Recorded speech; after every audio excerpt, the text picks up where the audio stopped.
Bonjour à tous, merci de vous joindre à nous aujourd'hui pour discuter relations clients, pour discuter communication collaborative, pour voir un petit peu ce qui est déjà fait aujourd'hui sur le marché et avoir des exemples concrets d'acteurs majeurs du e-commerce français. On va pouvoir avoir une discussion avec les acteurs de La Redoute aujourd'hui. Ils expliqueront un petit peu ce qu'ils ont réussi à mettre en place, quels ont été leurs défis, quels ont été leurs succès. Et puis quelle est leur vision de la relation client digitale telle qu'on la voit aujourd'hui. Avant de me lancer dans ces discussions passionnantes qu'on va avoir avec La Redoute dans quelques minutes, j'aimerais commencer et vous parler un petit peu de communication et de l'importance de la communication collaborative en interne et en externe au sein de votre entreprise. Anita Roddick le disait très bien. Anita Roddick, pour ceux qui ne la connaissent pas, c'était la fondatrice de The Body Shop, qui est une entreprise qui a commencé en Angleterre et qui a eu des résultats à l'international, qui a vraiment explosé partout. Et elle avait tendance à dire que la communication, c'est la clé du succès de toute entreprise globale. Et on s'en rend compte au quotidien. Les difficultés qu'on a dans un pays à communiquer deviennent exponentielles lorsqu'on commence à ouvrir des bureaux dans d'autres pays. Et la clé du succès de toute entreprise, c'est la communication. Et si on avait besoin d'expliquer un peu, c'est que la communication, de la diviser en deux parties pour mieux l'appréhender et pour mieux en parler, moi je dirais que la communication, il y a d'un côté la communication externe, qu'on va appeler l'engagement client, la capacité d'une entreprise à se connecter à ses clients et à générer des discussions. Et puis, il y a bien évidemment la communication interne de l'entreprise, qu'on va appeler l'engagement employé, qui est une pièce tout aussi importante du succès d'une entreprise. Alors, pourquoi ces deux types de communication sont les clés du succès d'une entreprise ? Si je parle de communication interne, à partir du moment où on parvient à avoir une communication fluide au sein des équipes, on va avoir deux clés immédiates qu'on va pouvoir observer. La première, c'est plus de productivité. Quand vos équipes sont capables de communiquer, de collaborer efficacement, la productivité de l'entreprise s'en va améliorer. Et immédiatement, une meilleure communication, ça signifie également une vision partagée, des objectifs partagés, un véritable travail d'équipe avec des employés qui vont tous dans la même direction, vers les mêmes buts. Et à l'extérieur, avec la communication externe, avec l'engagement client, on voit exactement le même type de succès.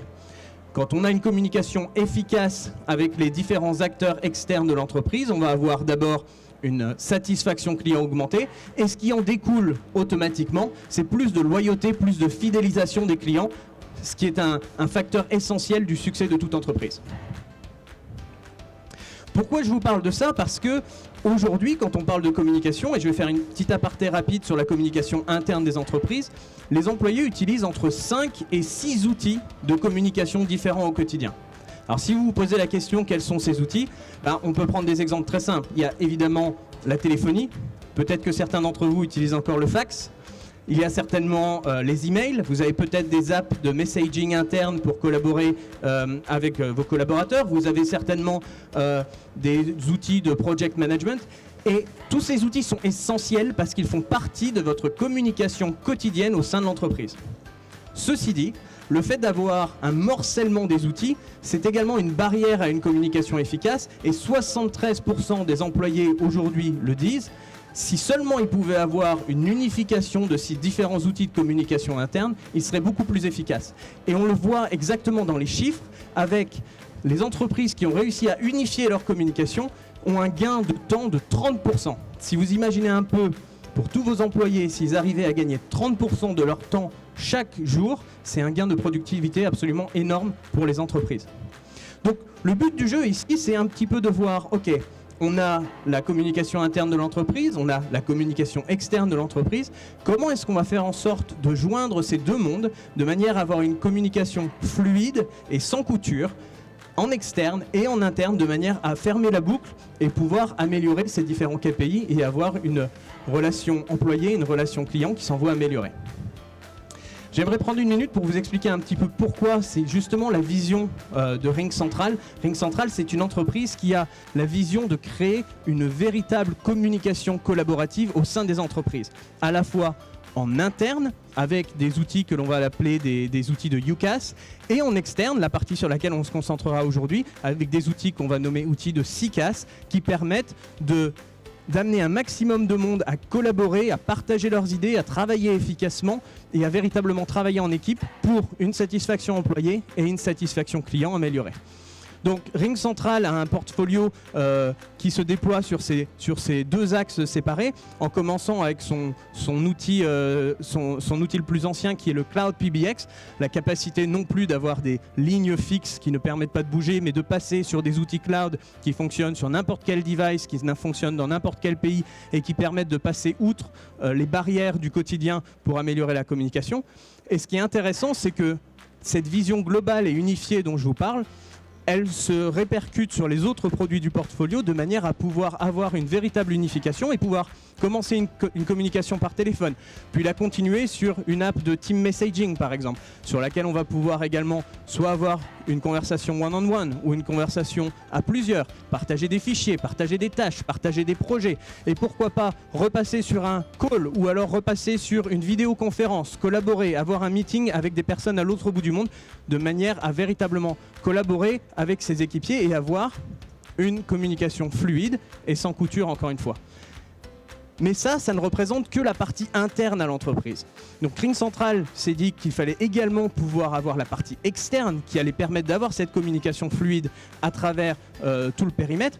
Et c'est pour ça qu'on a également des outils de contact center orientés voix qui permettent, parce que la voix aujourd'hui et en particulier en France, ça reste une pièce majeure de la relation client telle que nous la connaissons, parce que la voix permet d'avoir une émotion, une empathie que les canaux écrits ne permettent pas forcément toujours. Donc toute cette partie contact center, toute cette partie voix qui permet encore une communication fluide en interne vers l'externe.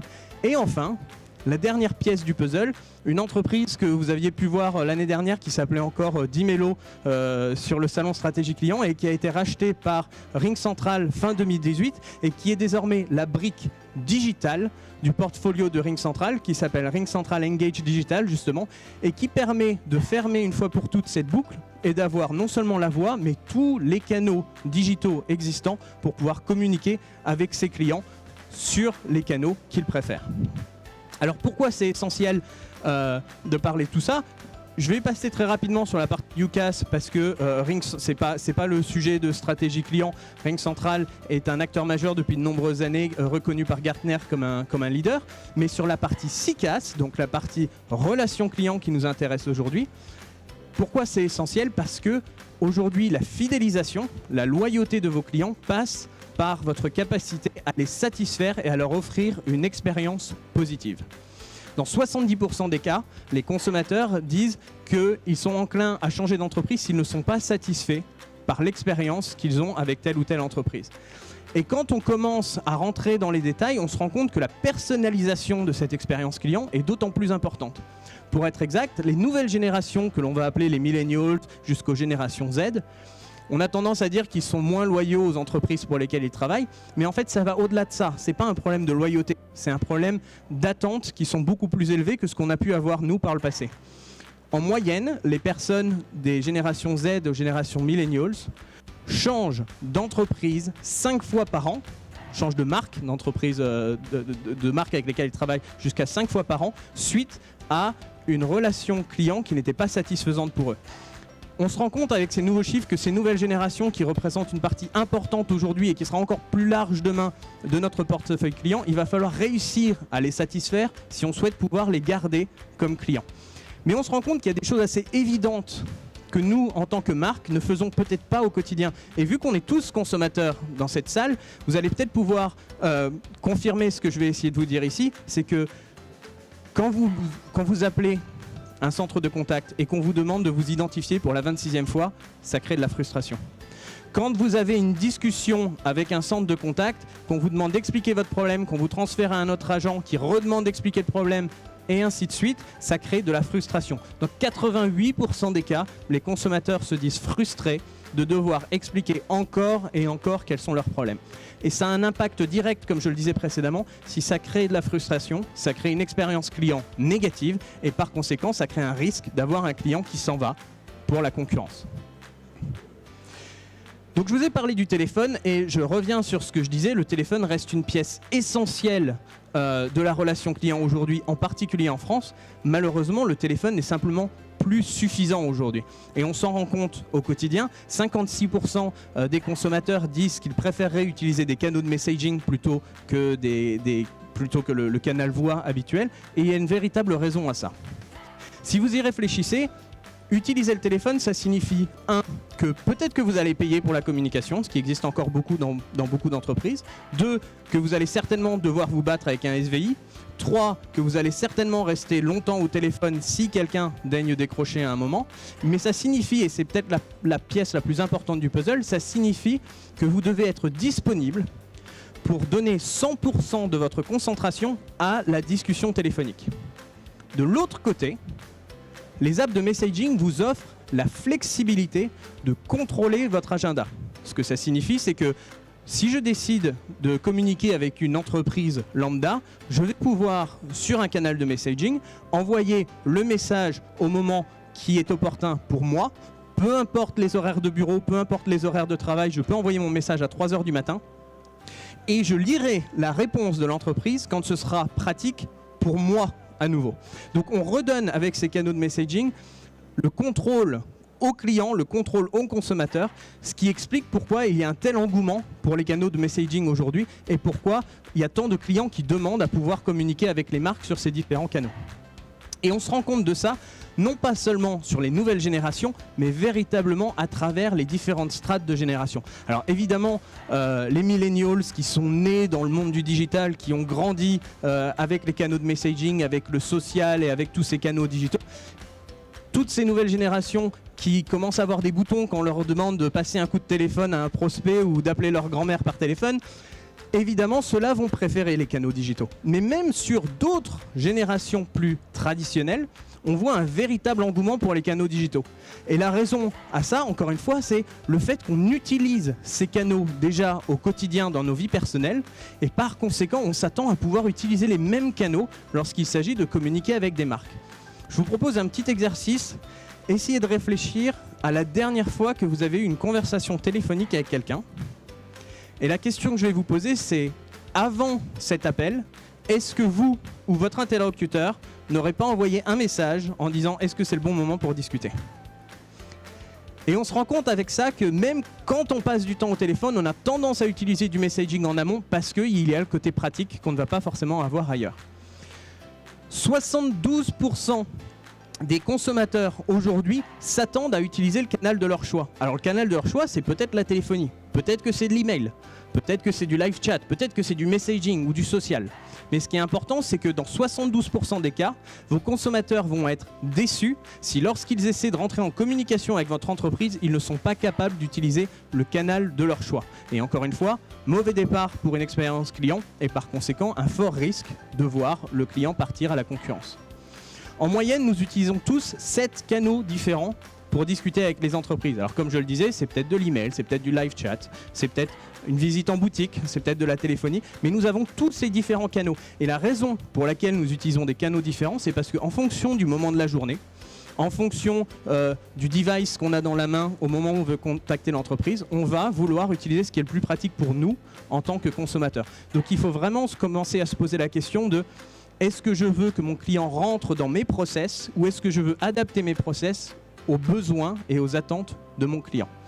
Et ce qui est particulièrement intéressant ici, c'est que 80% des adultes aujourd'hui utilisent des apps de messaging. Alors j'ai utilisé le mot messaging beaucoup de fois, donc je vais l'expliquer un petit peu. Messaging, ça va être WhatsApp, ça va être Facebook Messenger, ça va être iMessage si vous êtes des utilisateurs Apple.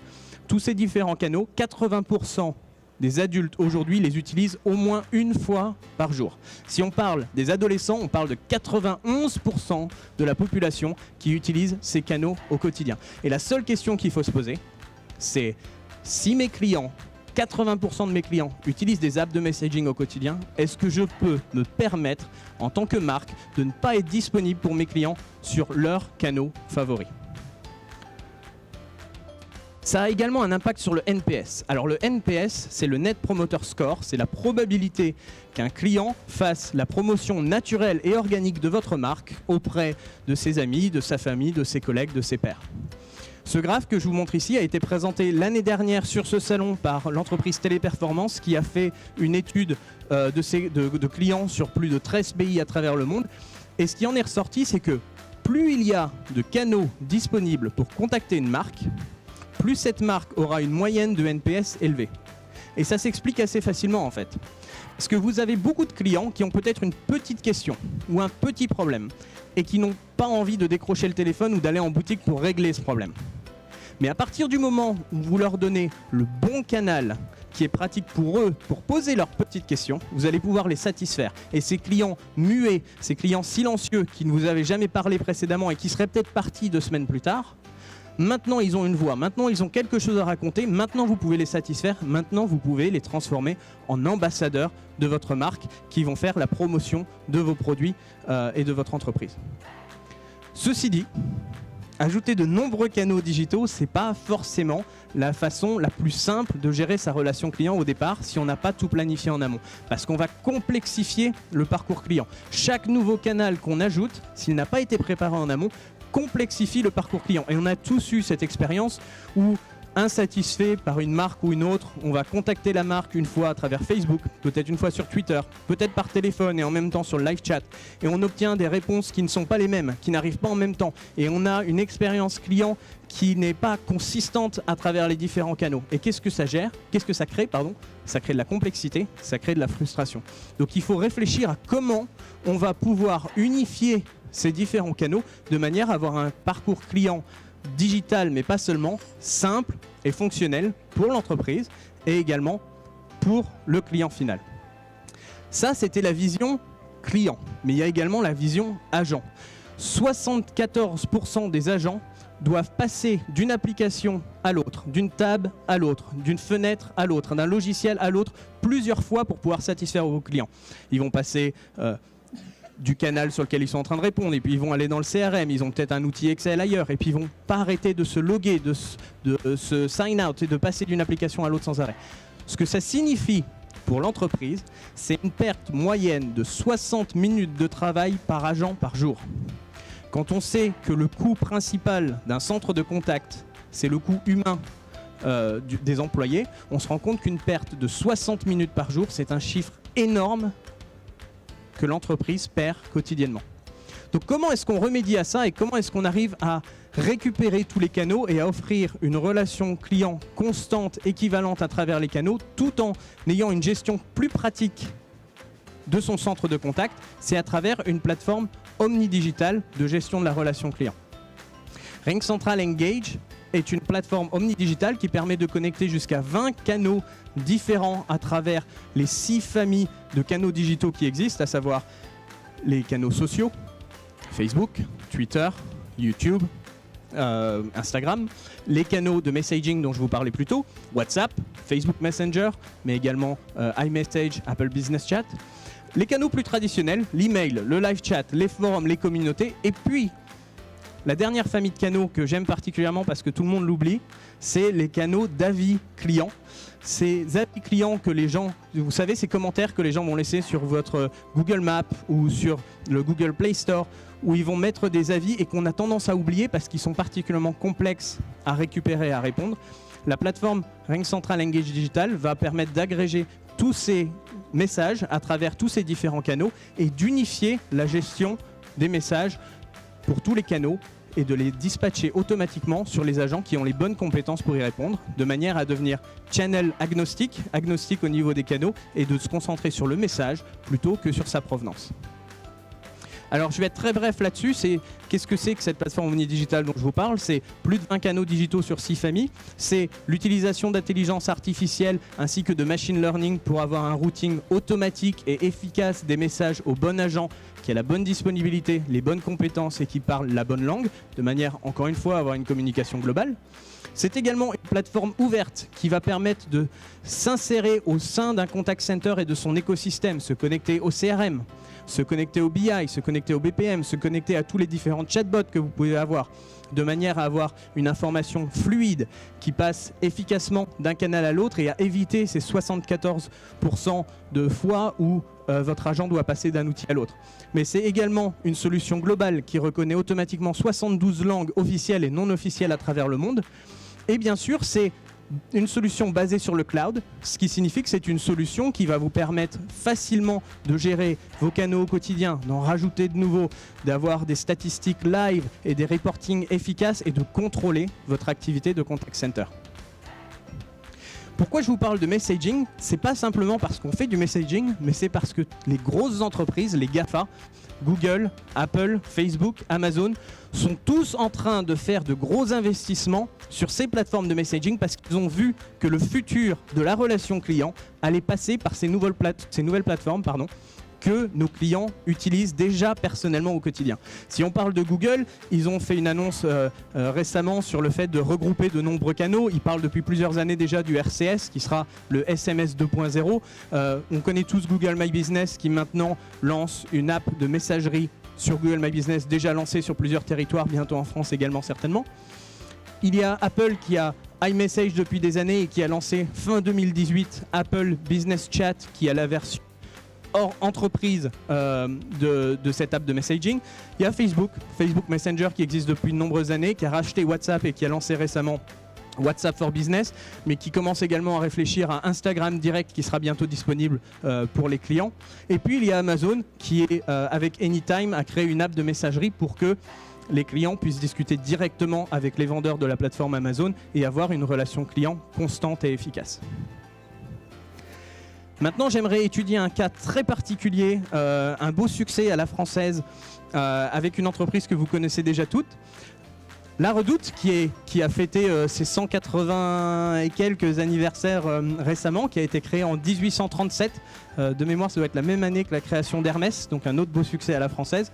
Et qui, malgré ses 180 années d'histoire, ses énormes succès sur la vente par correspondance, a réussi à se réinventer pour s'adapter aux nouvelles demandes, aux nouvelles attentes des clients, a réussi avec succès une transformation digitale depuis 2014 qui leur permet désormais d'être un acteur majeur de l'e-commerce et de l'e-commerce en France et un acteur majeur de la vente de produits en ligne depuis déjà quelques années.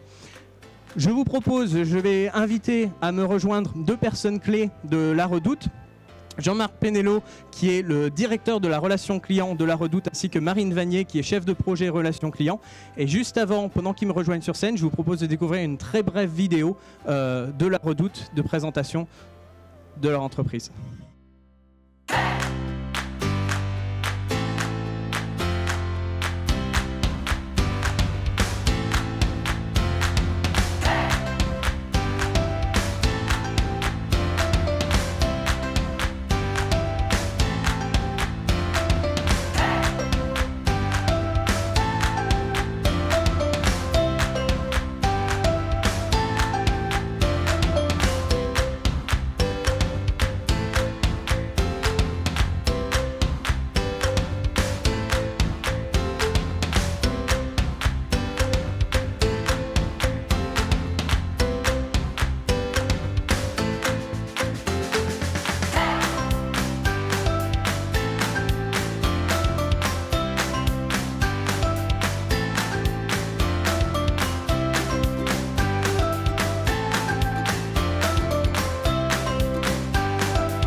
Parfait. Marine, Jean-Marc, merci beaucoup d'accepter de vous joindre à nous aujourd'hui et de partager tous les secrets du succès de la Redoute. Bonjour. Bonjour. Jean-Marc, je te propose qu'on commence avec toi. Donc on a déjà eu une vision assez globale à travers cette vidéo de ce qu'est la Redoute et puis des beaux succès que vous avez eus l'année passée. Peut-être que tu peux nous réexpliquer un petit peu, nous parler un petit peu de l'histoire de la Redoute, de la transformation digitale et puis surtout de l'importance de la relation client dans tout ça. Alors la Redoute, moi je suis très fier effectivement d'être parmi vous aujourd'hui parce que vous l'avez vu, la Redoute il y a 5 ans, quand ça a été racheté par Nathalie Bala et Eric Courteil, nos 2 coprésidents, je peux vous assurer que ce n'était pas la même image qu'on peut avoir aujourd'hui. On était sur une entreprise qui avait très mal vieilli, qui était vraiment en retard sur les technologies et qui a pris beaucoup de retard par rapport à ses petits concurrents qui, eux, en ont pris beaucoup.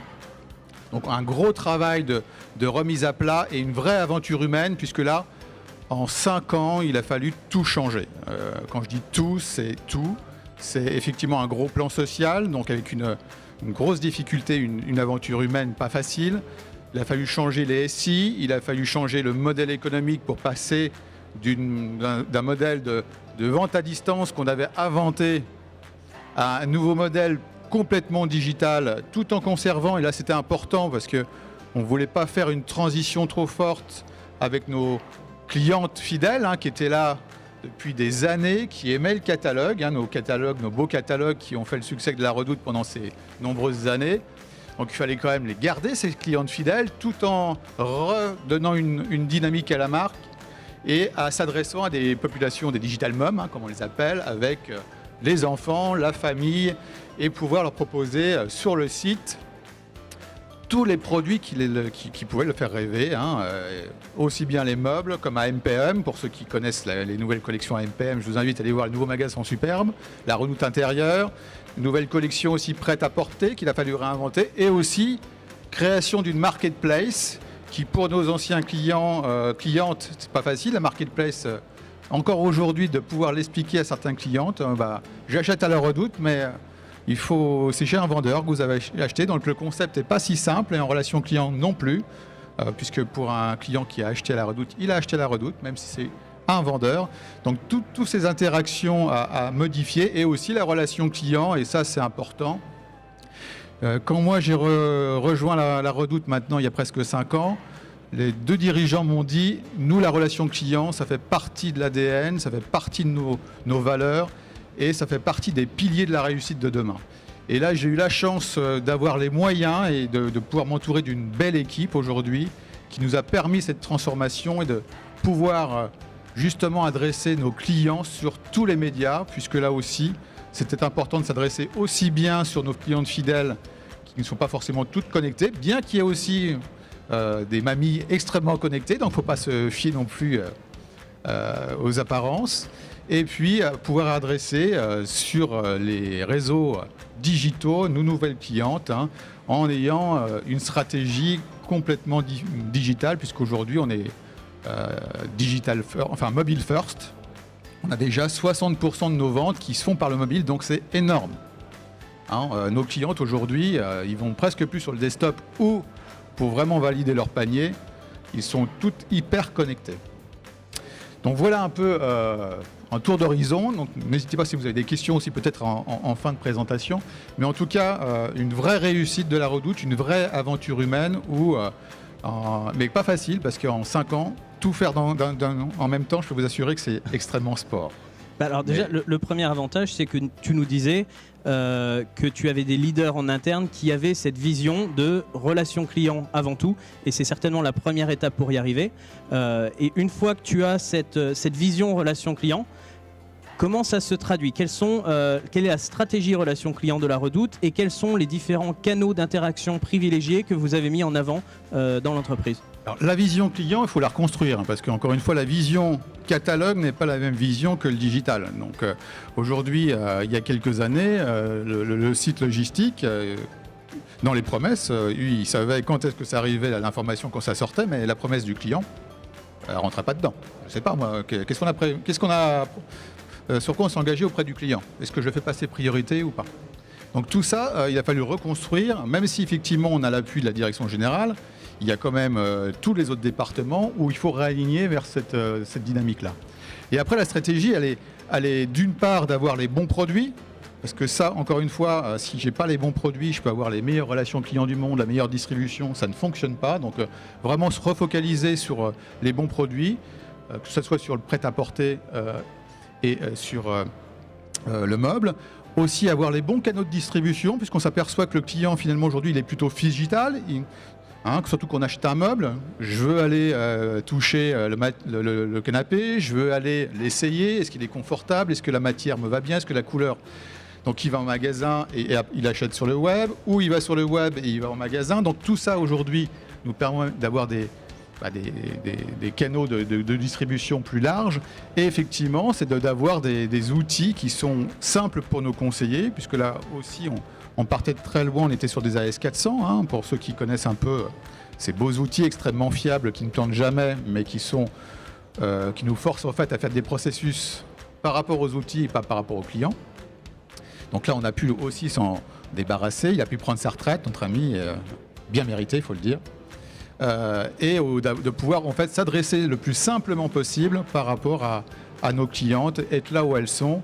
Et ça marche très très bien. On en parlera avec Marine, puisqu'on a développé le dernier média qu'on a développé, c'est Apple Business Chat, qu'on a vraiment mis sur notre application mobile et qui renforce aussi le service qu'on peut avoir sur cette application, et qui marche très très très bien. Donc vraiment, c'est d'être tourné client, aussi bien sur nos conseillers, produits, et d'être là où nos clients sont, au bon moment. Alors c'est bien que tu parles d'Apple Business Chat, parce que La Redoute fait partie des toutes premières entreprises françaises à adopter ce nouveau canal de messagerie pour pouvoir communiquer et engager ses clients.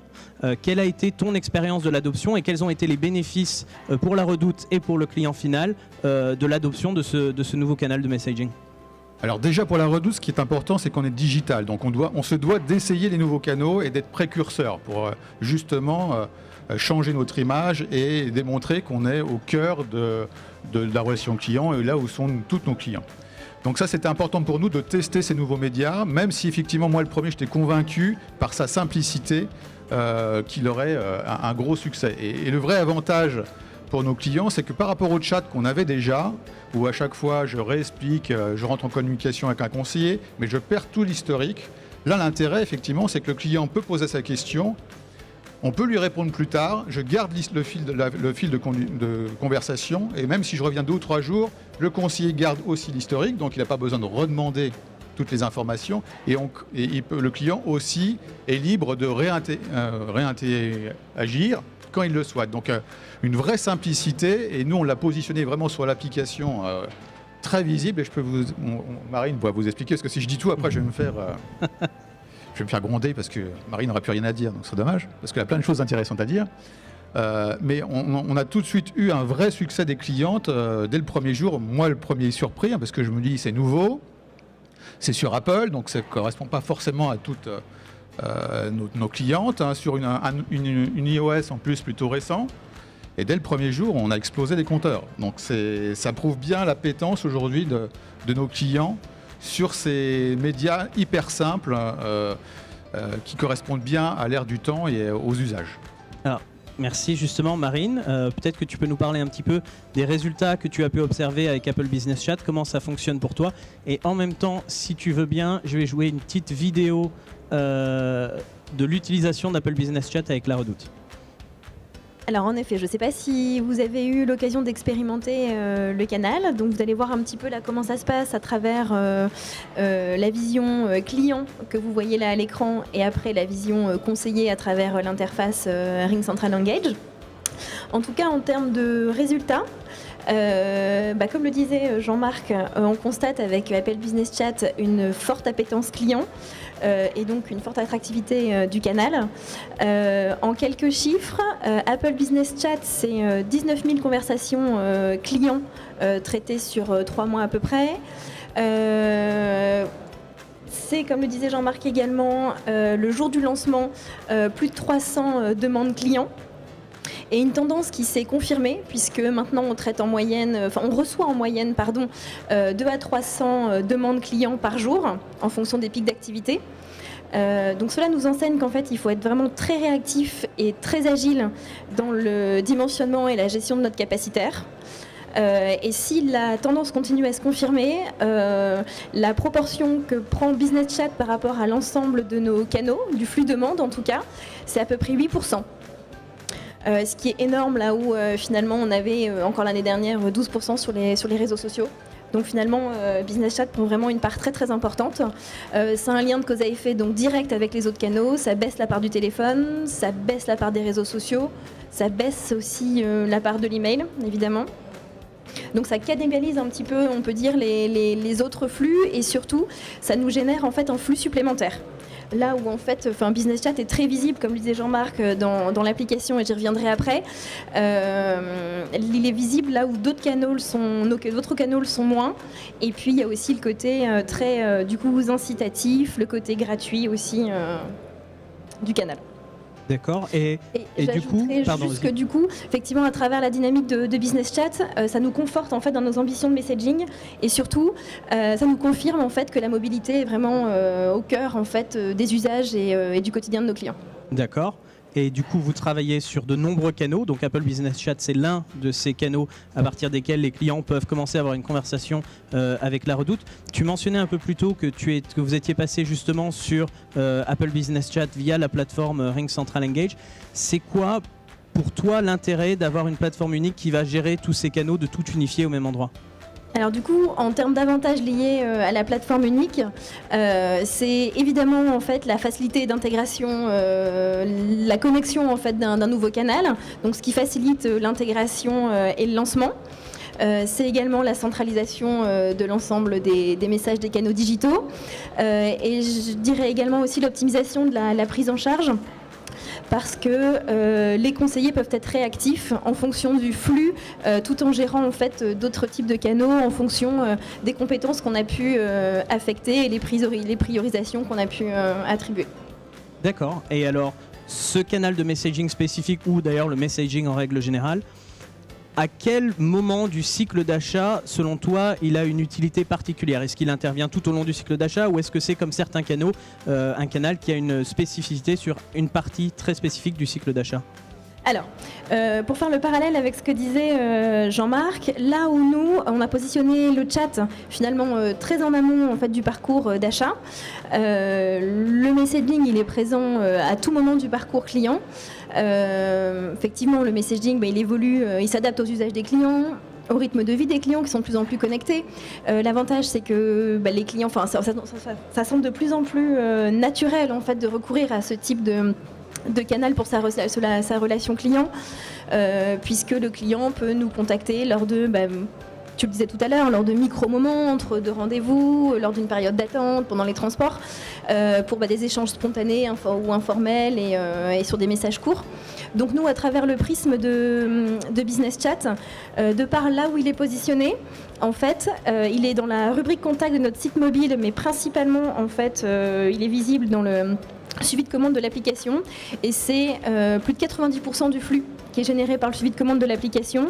Là où je veux en venir, c'est que finalement, là où on pensait que justement à travers ce positionnement, on aurait des typologies de contacts qui sont plus post-achat, finalement on est plutôt sur du 40-60 avec finalement une typologie de message à dominante plus amont. Alors finalement sur d'autres typologies de contacts que le chat, mais finalement quel que soit son positionnement, ça nous confirme en fait que le canal est très intuitif, qu'il est facile d'accès et que ça favorise du coup l'échange et ça nous conforte en fait dans le fait que ça nous génère du flux supplémentaire. Et on parlait précédemment du fait qu'il y avait beaucoup de canaux. Il y avait Apple Business Chat qui est le nouveau canal qui prend une place particulièrement importante aujourd'hui. Mais vous avez de nombreux canaux disponibles chez la Redoute. Je parlais moi un peu plus tôt de la complexité du parcours client. Comment est-ce qu'on fait chez la Redoute pour avoir une espèce de vue globale de ce qui se passe à travers tous les différents canaux et de garder le contrôle sur l'ensemble de cette relation client ? Alors évidemment, on capitalise sur notre CRM pour avoir une vision 360 de nos clients, quel que soit le canal, et puis faciliter l'accès à l'information pour nos conseillers, puisque dans le CRM, ils vont retrouver les informations sur les commandes, la livraison, les demandes qui peuvent être rattachées aux commandes, les actions menées, etc. Donc en fait, les conseillers disposent en fait d'une vision unifiée à travers le CRM, à travers les infos qui sont remontées, également les web services.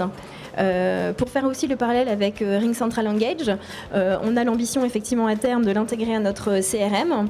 C'est en cours d'étude pour l'instant, mais c'est prévu et pour cette année. Donc l'idée, c'est quand même d'avoir un point d'entrée unique pour la gestion de toutes nos demandes clients.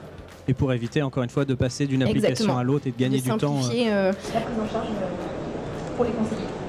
Et alors, en règle générale, l'impact, si on devait parler de l'impact de l'utilisation d'une plateforme omnidigitale unique pour unifier l'utilisation de tous ces différents canaux, c'est quoi l'impact pour la Redoute aujourd'hui ?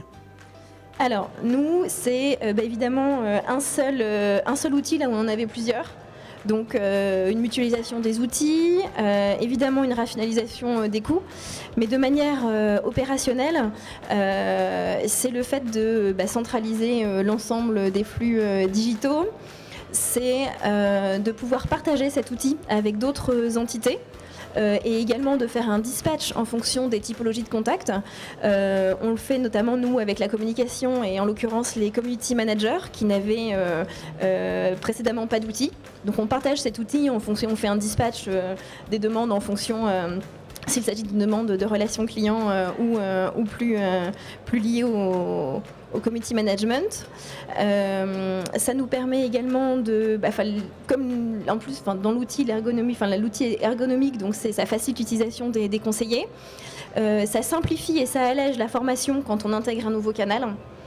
J'ajouterais aussi en termes pour les superviseurs ou en tout cas même en termes d'administration, enfin en tout cas pour la partie supervision, on a un pilotage qui est facilité parce qu'on a une supervision en temps réel, parce qu'un seul outil, donc un seul écran pour tous les canaux, parce que du coup le pilotage il est optimisé parce qu'on peut facilement positionner les ressources en fonction du flux et des demandes qui vont être en attente. Il y a une part aussi importante liée, donc, je disais, à l'administration, puisqu'il est très facile d'ajouter un canal, une source, un conseiller, une compétence à travers de cases à cocher. Enfin, c'est vraiment hyper fluide. Là où on n'a pas de compte à activer, désactiver. Et je terminerai aussi par une partie qui est importante, c'est la partie paramétrage, puisque on peut du coup gérer, comme je vous le disais, plusieurs canaux en même temps, mais surtout l'important c'est de pouvoir les prioriser les uns par rapport aux autres, par rapport à la politique de priorisation qui peut être en vigueur. Après, ce qui est vraiment important aussi d'avoir à l'esprit, il y a le côté technique, mais il y a le côté humain. Et ça, on a toujours tendance un peu à le sous-estimer, parce qu'effectivement là, quand on parle sur un nouveau canal, forcément, comment j'accompagne ces collaborateurs à utiliser ce nouveau canal ? Et ça se complique parce que d'une part, les usages des clients changent, mais les conseillers aussi, il faut les faire évoluer par rapport à ces usages. Et là, on s'aperçoit aussi que finalement, le client, ce qu'il veut quand même si c'est pas forcément en live, il veut une réponse très rapide. C'est-à-dire qu'effectivement, si je fais du business chat et que je lui apporte ma réponse dans 72 heures, il va me dire, mais il n'y a pas un petit décalage ou il n'y a pas quelque chose qui... Je sais pas, Donc ça veut dire qu'effectivement, dans vos organisations, il faut complètement revoir vos organisations pour que ces médias-là soient traités comme des médias chauds. C'est-à-dire qu'en termes de planification, de ressources, c'est comme du téléphone en fait. Il faut planifier à l'heure, la journée, pour pouvoir effectivement avoir des qualités de service qui soient au niveau des utilisateurs. Alors bien sûr, la nuit, le client sait qu'on n'est pas ouvert, mais si vous avez trop le backlog le matin, forcément vous vous décalez sur votre promesse. Donc tout ça, c'est vraiment de l'information à bien intégrer, et aussi vous dire qu'un conseiller aujourd'hui qui traite des réseaux sociaux, c'est pas le même qui traite du téléphone. Parce que là encore, les écrits restent, les backbuzz peuvent vraiment partir très très vite, et un copier-coller ou sur les réseaux sociaux de la discussion peut aussi avoir des effets extrêmement intéressants sur votre marque. Donc là aussi, il y a le côté technique, mais encore une fois, pour moi, l'humain reste au cœur du dispositif. Si j'ai une très belle voiture, mais que je ne sais pas la conduire, on va pas très loin. Je vais dans le mur au premier virage. Voilà. très bon point. Et du coup, vous mentionniez ça tous les deux précédemment. Je crois que c'est toi, Marine, qui disais que vous aviez déjà des projets d'intégration CRM. Quels sont les projets, de manière un peu opérationnelle, quels sont les projets de la Redoute en termes de relations clients? Quels sont les secrets que tu vas pouvoir nous dévoiler? Alors pour rebondir sur ce que disait Jean-Marc et ce que je disais en introduction, déjà en termes de prise en charge, c'est pouvoir surtout être un peu plus proactif dans la gestion des demandes, réduire le nombre d'échanges et surtout en termes d'impact organisationnel, c'est effectivement mieux gérer l'organisation interne pour traiter le plus possible en flux chaud, puisque c'est vraiment l'objectif sur ce type de canal. Et puis après, à terme, c'est éventuellement donc intégrer de nouvelles features qui pourraient être proposées par Apple. Mais si je raisonne par rapport à la solution en tant que telle, on prévoit aussi de tester un chatbot sur Apple Business Chat. Et plus généralement en termes de messaging, on commence du coup à se projeter sur WhatsApp, pourquoi pas, et voire même après tu parlais d'avis client tout à l'heure, c'est également une question qu'on se pose pour intégrer à l'outil. Pour gérer les différents avis clients qui sont postés sur le net et mieux contrôler. Pour les garder en visibilité, pour être avertis. Et puis, comme disait Jean-Marc, c'est avoir toujours une seule interface, faciliter la prise en charge des conseillers donc, à travers l'outil. Et un point extrêmement important aussi, c'est la data. On n'en a pas encore parlé, mais si vous n'avez pas les bonnes data, vous ne faites rien. Et aujourd'hui, ce qui paraît simple pour un client, où est mon colis? Je peux vous assurer que derrière, c'est pas si simple que ça, de lui donner la bonne information en live. Donc c'est aussi un gros travail de la data, parce que quand on a une data qui est fiabilisée, qui est sécurisée, forcément c'est extrêmement simple de la pousser sur une application, sur un chatbot. Mais dès lors que vos datas ne sont pas unifiées, ne sont pas structurées, que vous n'arrivez pas à avoir une vision globale, je peux vous assurer que ce n'est pas si simple que ça de communiquer simplement avec nos clients. Donc là aussi, on a des gros projets, nous, qu'on a bien avancé. C'est effectivement avoir une BI unique de toute l'entreprise où la relation client a accès et qui nous permet de croiser un peu toutes ces datas pour pouvoir là aussi, que ce soit avec la logistique, que ce soit avec le marketing, que ce soit avec la DAF, que ce soit avec le scoring, pouvoir avoir une vision simple pour le conseiller qui génère des process adaptés, qui nous permettent aussi d'appeler le client avant qu'il nous contacte ou le contacter aussi demain par du messaging, parce que là aussi on parlait de réception, mais demain peut-être qu'on pourra aussi contacter nos clients via ces médias-là pour que là aussi il ait l'effet un peu waouh. Il m'appelle avant que je les appelle, où je suis informé. Et aujourd'hui, ce qu'on nous reproche encore trop souvent dans toutes les relations clients, c'est effectivement de ne pas informer suffisamment le client en amont de ce qui se passe. C'est que ce soit lui qui soit obligé de nous contacter. Donc là aussi, un gros travail de data, d'analyse, pour pouvoir mettre des marqueurs et se dire, à partir de ce marqueur-là, il faut que j'appelle mon client parce qu'il y a un risque. Donc de gros projets data qui sont encore une fois le cœur de la réussite de la Redoute sur tous les domaines. Alors c'est bien que tu parles de l'effet waouh, parce que je le disais en préambule, la Redoute c'est un énorme succès et c'est un acteur majeur de son marché. Ceci dit, il faut toujours continuer à se réinventer et à s'adapter aux nouvelles attentes des clients qui n'arrêtent pas d'évoluer. Est-ce que tu peux partager un petit peu avec nous, au-delà de l'aspect BI, quelle est ta vision de la relation client de demain avec la Redoute? La relation client, elle est hyper simple en fait. Le parcours, l'expérience, elle doit être la plus simple possible. C'est-à-dire que ou c'est une question assez simple et je peux me connecter, avoir un chatbot qui m'informe l'information, ou la demande est compliquée et je ne peux pas l'exprimer facilement. Et là, je suis proactif par rapport à mon client avant qu'il m'appelle. Donc ça, c'est la vraie stratégie, elle est là-dessus. Après, effectivement, c'est lui pour proposer des parcours digitaux, mais phygitaux, qui soient aussi bien en magasin, parce que là aussi, on n'en a pas parlé, mais ça veut dire que cette relation client, il faut l'unifier aussi avec les points de vente, pour que le client qui arrive en point de vente soit bien pris en charge aussi, comme il peut l'être sur les autres médias.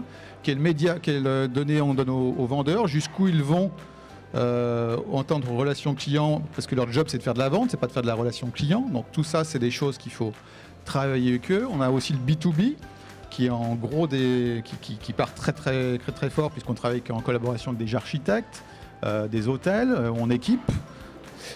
Donc voilà, la stratégie, c'est en fait de faire simple pour nos clients, faire simple pour nos conseillers, et d'être toujours là où on doit être avant les autres. C'est pour ça qu'effectivement, on est toujours très appétant de tester de nouveaux canaux, de nouvelles façons de voir nos clients et surtout de créer cette proximité, de la garder, cette confiance qu'elle a Redoute depuis 180 ans avec ses clients. Et ce qui fait aussi la différence avec nos concurrents, c'est qu'on doit être là pour les accompagner. On ne doit pas se cacher derrière X pages web pour trouver le numéro de client ou la façon de contacter. On voit qu'effectivement, Business Chat génère plus de contacts, mais finalement, j'ai un besoin derrière. Et le vrai besoin pour moi, c'est de se dire demain, c'est de passer mon service client d'un poste de coût à un poste de profit en disant voilà, grâce à un client qui est passé par la relation client, je génère plus de chiffre d'affaires qu'un client qui n'est pas passé. Je peux vous dire que le jour où on a réussi à faire ça, on a tout changé. Donc voilà, le gros projet, mon projet, c'est celui-ci, c'est de rendre la relation client autonome financièrement et de contribuer significativement et de plus en plus au business en lui apportant un service, un parcours qui fait que le client, finalement, on a tous eu des expériences avec des marques. Et c'est quand on a une bonne expérience que là, on y reste, parce qu'on se dit finalement, c'est dans la difficulté qu'on voit vraiment si on a des bons amis, mais si on a aussi des bons services clients. Alors, merci de ton partage, Jean-Marc. Je vais juste regarder, on m'a confié une tablette, voir s'il y a eu des questions de l'audience auxquelles on pourrait répondre. Il nous reste 2-3 minutes. Alors... il y en a une, je ne sais pas si ça va passer. Est-ce qu'elle fonctionne ou pas? On demandait le temps de déploiement, à mon avis ça va apparaître. Le temps de déploiement, je ne sais pas pour qui est la question, Marine plutôt. Combien de temps il a fallu pour pouvoir déployer cette solution et quelle a été la facilité ou la complexité d'adopter une nouvelle solution pour pouvoir gérer vos demandes clients sur de nouveaux canaux? Alors, on a commencé à travailler la mise en place de Ring Central Engage il y a un peu plus d'1 an. C'était en début d'année dernière, début 2018. Et ça a été en fait assez rapide puisqu'on a déployé la solution en moins d'1 mois à peu près. Et donc les canaux étaient opérationnels et le passage, la transition était faite entre les outils. Donc en mode task force certes, mais en tout cas en moins d'1 mois on a pu déployer la solution. Ouais, toujours très vite à la Redoute, hein. Ça c'est quelque chose qu'il faut avoir à l'esprit, c'est toujours très très rapide. Donc c'était vraiment, voilà, quand je parle d'ailleurs de facilité d'intégration, de lancement, ça a vraiment été le cas. Donc on a commencé par les réseaux sociaux et on a poursuivi par le chat. Et pareil, une fois qu'on avait redéfini nos règles de gestion, il a juste suffi de... Alors on a fait le choix aussi de développer de faire une partie de l'intégration chez nous en interne, mais ça a été relativement rapide aussi, en 3 semaines, 1 mois également pour le chat. Et puis pour Business Chat, ça a été aussi... très rapide. D'accord. J'ai une autre question. Alors, à mon avis, Jean-Marc, c'est plutôt pour toi parce que tu as déjà commencé à toucher cette question. J'ai une question de Caroline qui demande comment avez-vous réussi à digitaliser vos clients les moins digitaux? Alors ça, c'est une très bonne question. Déjà, c'est d'y aller progressivement parce qu'on ne change pas quelqu'un du jour au lendemain du catalogue au site. Et c'est de garder effectivement par rapport à ces clients-là. On envoie toujours des petits catalogues, c'est-à-dire qu'on n'a pas à arrêter le concept, et au contraire, on l'a modifié. On a qu'on appelle maintenant des small books, qui sont plus là pour mettre en avant les tendances, qui sont plus qualitatifs, qui donnent envie en fait aux clients. Donc on a gardé ce modèle-là, et je pense qu'il est aussi complémentaire dans la vente maintenant. Mais c'est vrai que c'est pas facile de les accompagner, et j'ai moi encore des clientes qui m'appellent parce que des fois j'ai des sujets aussi avec des clientes qui me disent voilà, je comprends pas, je reçois pas mon catalogue, qu'est-ce qui se passe? Écoutez, donc c'est là le plus difficile, c'est qu'il faut lui expliquer, lui dire écoutez, je peux vous envoyer déjà les nouveaux catalogues, et puis voir s'il a une connexion internet, voir comment l'accompagner, voir les magasins aussi qui deviennent aussi renforcer cette image. Et y aller progressivement. Au service client, on traite toujours des demandes par courrier, et on en a encore qui nous envoient un chèque pour passer une commande sur un formulaire. Donc là aussi, c'est pas couper du jour au lendemain ces clientes-là de leurs habitudes, c'est les accompagner petit à petit. Là, ça fait 5 ans qu'on les accompagne. Bien sûr, les courriers baissent, mais il en reste. Et ça fait encore du chiffre d'affaires, donc on s'en prive pas, parce qu'en plus, c'est des clientes hyper fidèles. Donc voilà, je pense qu'il faut y aller progressivement sur l'accompagnement, avoir des parcours qui soient simples, parce que si c'est simple aussi pour les geeks, ça doit être aussi simple pour les personnes qui soient moins appétentes. Et moi, je ne suis pas forcément très appétent aux réseaux sociaux. Mais j'y vais quand même, parce qu'il faut y aller maintenant. Mais ça ne veut pas dire que je ne vois pas une expérience simple et une façon de les utiliser qui soit simple pour moi. Donc c'est aussi retravailler dans les parcours pour bien tester la navigation, la personnalisation du site qui est aussi extrêmement importante. On a beaucoup travaillé sur le site pour que cette personne-là trouve les bons articles, les bonnes tailles et que ça soit le plus simple possible. Mais c'est vrai que c'est pas... On a réussi à le faire, mais c'était pas gagné d'avance. Alors, je ne sais pas si j'ai répondu complètement à la question, mais en tout cas, on y est réussi et c'est pas simple. Oui, parce qu'on a effectivement des enjeux, de forts enjeux en termes de simplification du parcours client et notamment, comme disait Jean-Marc, de réduction de l'effort client à tout moment du parcours.